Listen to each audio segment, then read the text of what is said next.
This week on After Drive, we're talking about why we're here, what we do, and what the is going on with this photo montage edit. Stay tuned.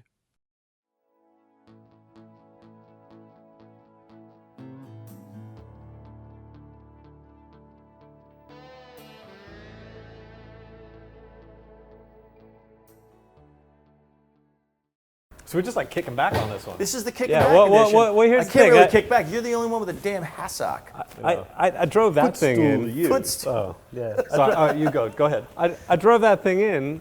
We're going to do a show on it, but it's raining again. Yeah. Every time we come here, it's a monsoon. You know, we're on the BQE. Everyone forgot how to drive. All the rivers around, or all the river parkways around New York turn back into rivers when it rains. Yeah, so we can't actually drive the thing. So we can't do that show. Well, Let's it's funny talk because about what we can do. I mean, I think when we talk about New York, a lot of people think that we're, talking about what a great city this is. Totally not. I mean, there are a lot of really horrible things about. I mean, the BQE is one of the worst highways in this country, and infrastructure is a topic that is not really that sexy. But I mean, Are you actually taking us to do a show? we're going to do a the show highways? about infrastructure. We're just about to have like nameless fun, and now we're into like budget committee. That just happened. Today at After Straight to Drive. bureaucracy. Today at After Drive, it's potholes. Speaking of New York, I want to talk about the new trends of driving. So it used to be no one had any headlights on. Remember that, like back in the day? This really grinds my gears.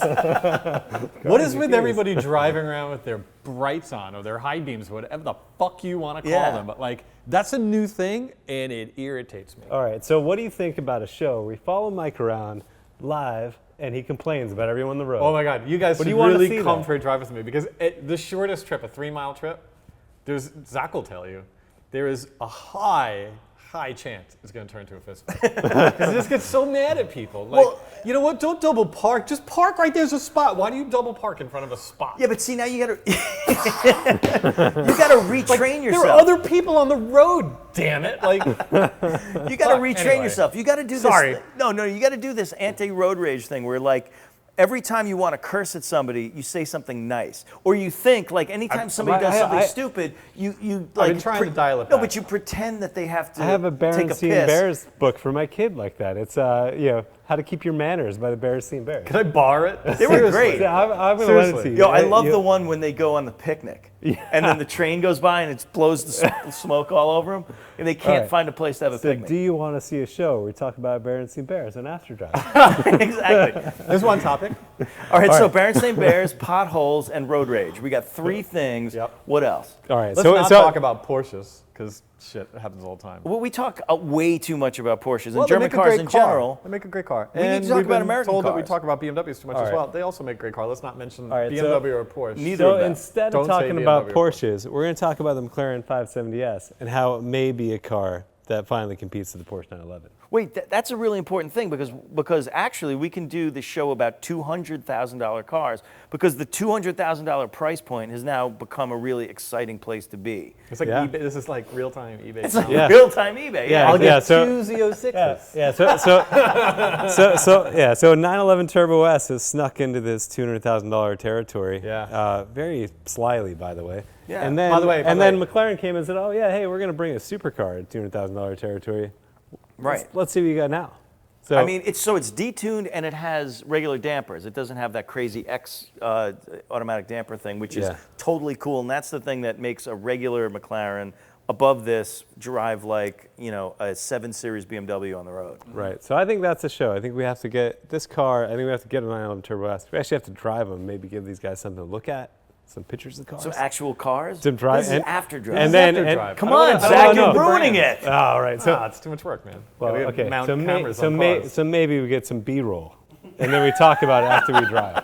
I would really like to talk about things that do irritate me when people are driving. Like I think America's driving acumen, other than the people who watch the show, because they know a thing or two. But however, it's really pitiful and pretty poor, and everybody's just texting and stuff. Well, and we've got a terrible system of teaching people to drive, which We we do. don't actually teach people to drive at all. But there's a theory that if you teach teenagers to teach a drive man to well, fish. if you teach a man to fish, he will eat for a lifetime. Right. Or you can just take them to a restaurant, and then you can both drink. what the hell was I even talking about? I don't know. Oh no, Teaching kids how to drive. there's a theory that if you teach your kids how to drive really well, if you give them high performance driving lessons, that they will be less safe on the road, because when they go to no, this is an actual theory, that when you go to make the decision, first of all, that because their brains aren't completely developed. I mean, I'm not a doctor. Who are we to say? Who are we to talk about people whose brains aren't completely developed? We do a show about cars, and we just talk. But that when they get into the decision-making process, it's their decision-making that's bad, not their driving skills, so that they will get themselves into a situation where they will try to countersteer and make bad decisions, and then get themselves in over their heads anyway. So what's this mean? Like, you give kids more like word problems and they're going to be better drivers? I mean, that's this weird theory. I don't know if it's right or not. It's crazy. My niece just got her driver's license, and so I was personally very interested in how it all goes, So when I would go, I would take her for a little bit of my own driving lessons. And what I learned is that they're taught how to drive safely in perfect conditions all the time. There was a driving instructor that we've talked about a number of times, maybe 5 years ago now, or 4 years ago, somewhere that wasn't here. And he was teaching his students, they were driving on wet grass, and he got arrested for reckless driving. And he was trying to show them how to control a car in a wide open field where there's nothing to hit when you have very little traction. So like, I try to do this with my niece, because as far as she's been taught, just killing lawns over in Massapequa, aren't you? yeah, but you have to learn how to get your car out of control in a controlled area, because then you learn how to countersteer. You learn how, because when it happens on a highway, when you hit a bit of ice and you're surrounded by minivans and other people who drive as poorly as you do, that's a pileup, right? Yeah. So you're giving kids now. I know that cars are safer and they have airbags and rear view cameras and all of that, and stability control. I think that a lot of that has rolled back the responsibility of driving. Right. And I think as Americans, we just think of driving as a right, not a privilege.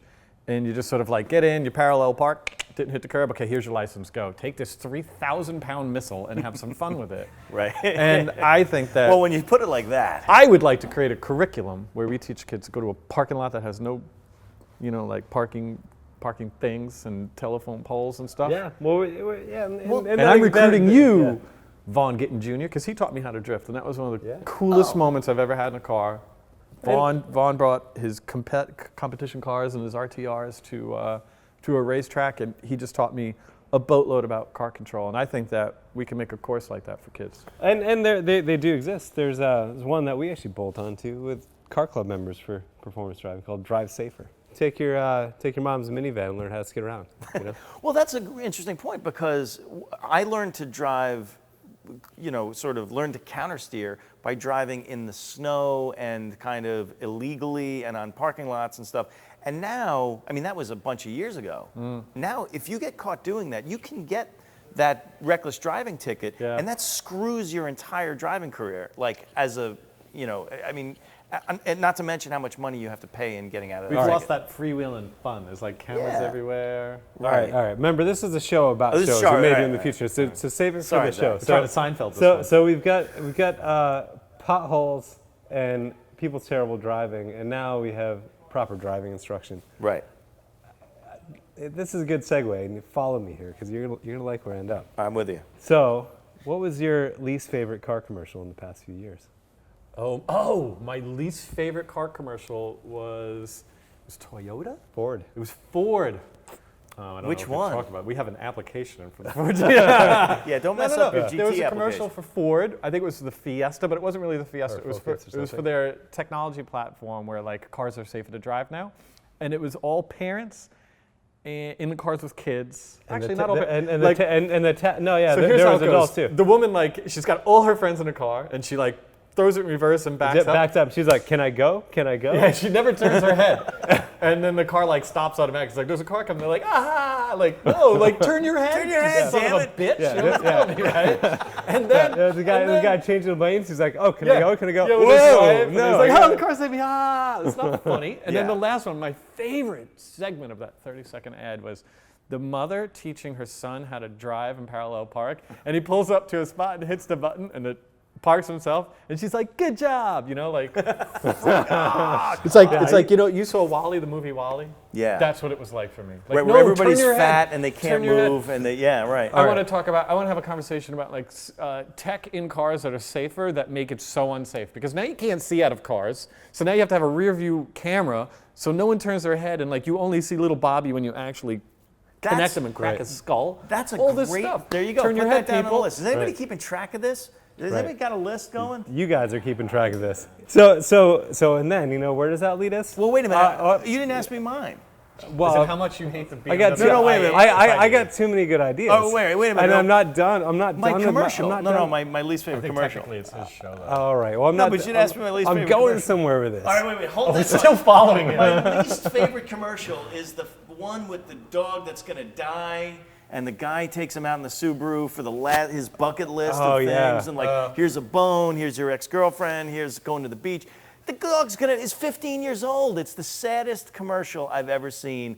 Thank you, Subaru. All right, so we've actually Sorry. we've got three ahead. shows out of this one. I started in a place. I had one idea, but we've got three shows out of it. It's great. So we have our least favorite car ad ever. Mm-hmm. We have tech that makes us is supposed to make us safer, that makes us more dangerous.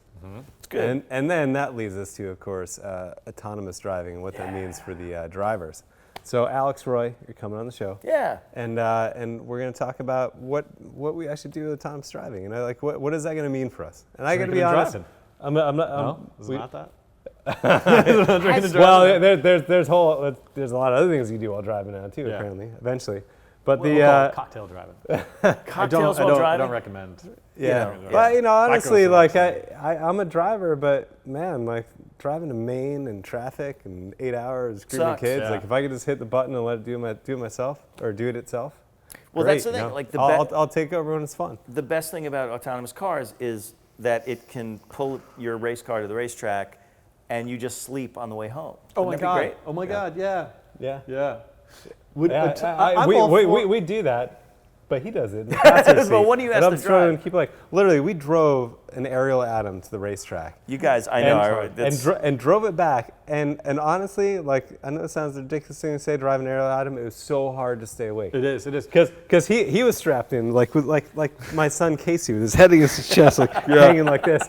And then It's what I do on the grid. Every time on the grid, like you have that tension, and I just let I just sleep until I hear the 1 minute bell, and I wake up. Yeah, so we had that, and then we had the intake is right behind your head, and 6th gear. It's geared pretty low. It just kind of drones. And the wind, like And it you're- just. well, you're it was also- like it was putting me into a coma driving on the. It's highway. like you're in the womb. Yeah. That's what it's like. It's the So womb. you had a violent So cars womb, man. that By the are way- like being in the womb. By the There way, you go. It's another one. The only thing Womb. kind of cooler than autonomous driving might be if everybody just got a driver. And employed someone instead of Yeah. putting everybody out of work. It's no longer the gig economy, but it'd be But cool. what to if be you can't afford You a could rap driver? with your driver. You know, it's a difference. It's cool. I guess that's nice if I mean, unless I don't know if I could afford a driver for like a I know buck it 50. smacks of elitism. It smacks of elitism, and it But is elitism. Maybe it's a you can government get drone thing. pilots. Maybe instead of maybe spending they all the can- money on technology, they just give people jobs as drivers, and everybody gets assigned one. I like it. You know, that sounds like a Philip K. Dick book. It also means, though, I would have to be the driver for somebody else, right? It's a payback thing. Yes. Because if everybody has a driver, Everybody somebody else has- spends 1 day a week driving somebody else around. I would enjoy driving other people. I like to drive. And then there's always someone around to drive you around. Yeah. And I didn't see parts of places What do you I've think never of been that? before. Yeah. And then everybody will have at least 1 day a week where they've got a job. How would you do it? Would it be like Zipcar, where you just, when it's your day, you just stand there and wait for someone to pull up? All right, get in, drive me. Yes, you just stand on the curb until the next person comes by. Denied. Yeah, and then. Accepted. That's it. I don't know. All right, so All right, so we've got a bunch, and then also don't forget, Zach, the $200,000 car show, where the $200,000 sweet spot now in the car market is kind of exciting if you're an armchair car watcher like many of us. All right, one last one. one last one. This one comes from the fans. We like to do our eBay challenge. Yes. Registered, copyright. And, we pick various amounts of money, which is cool, and everybody likes it. Some people have said in the comments that we should just do classics, or we should just do theme. Molester vans, Well, whatever it is. We've done a theme, like we did molester van. We did a That's theme so of you design. always win that. Actually, you always have one in your. Hey, listen. However, we should do more themes. I think. I agree. We did the design theme. We did, remember the design icon for That's true. 25,000. That's true. We can do that again. Yeah, Yeah, we'll so do give more. us some theme ideas. We'll Yeah. lift it up. Cool. Cool. So that's Amphibious it. cars for less than $500. I got one more. Oh, come on. Toxic topic. Ready? Got it. Go. The 911 turbo is going turbo. The non-turbo turbo. What do you call that? I don't know. The You tell 911? me. You're the I just got expert. I confused.